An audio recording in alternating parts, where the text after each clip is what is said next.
Imagine waking up tomorrow and realizing you're closer to 60 than to 20.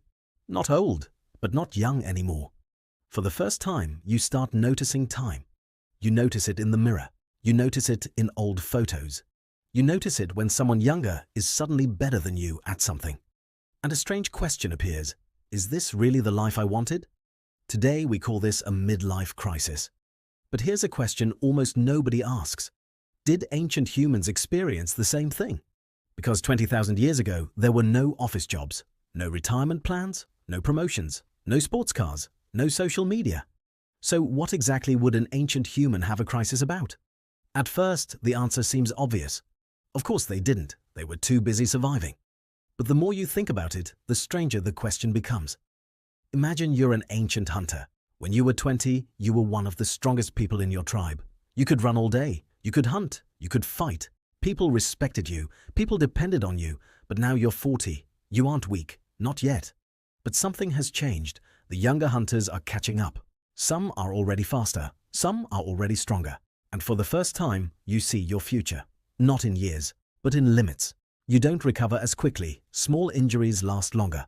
And suddenly, you understand something that every human eventually understands. You are not becoming more. You are becoming less. That realization may be one of the oldest experiences on Earth. But here's something that breaks what most people assume. We imagine ancient humans dying young, worn out by 30. That's a myth.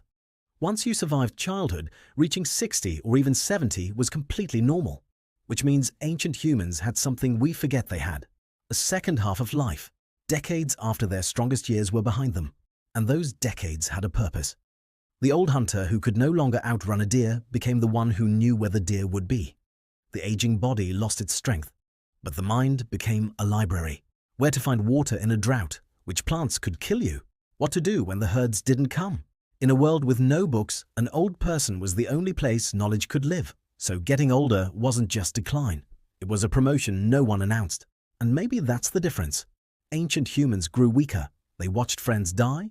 They knew exactly how the story ended. Death wasn't hidden. It was everywhere. But they rarely asked whether their life had meaning, because the answer was already in front of them. Protect the tribe, feed the family, pass on what you know. Their purpose didn't fade as they aged. It grew. Modern life flipped this completely. Most of us no longer struggle to survive. Instead, we struggle to find a reason. We spend years climbing. A title, a bigger number in a bank account, a version of ourselves we saw in someone else's life. And after all that climbing, many people suddenly stop and ask a terrifying question. What if none of this is what I actually wanted? That may be the true midlife crisis. Not getting older, not losing your youth, but realizing you've spent years on a ladder without ever checking what it was leaning against. Ancient humans faced hunger, predators, brutal winters. Their lives were harder than ours in almost every way, but aging gave them more knowledge, more value, more reason to exist. We solved hunger, we solved the predators. And somewhere along the way, we turned getting older into something to fear. So did ancient humans have midlife crises? Maybe not the way we do.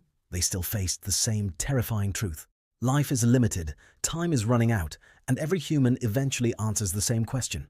Am I spending my time on what truly matters? Maybe that's why this question feels so uncomfortable. Because it was never really about ancient humans. It was about us.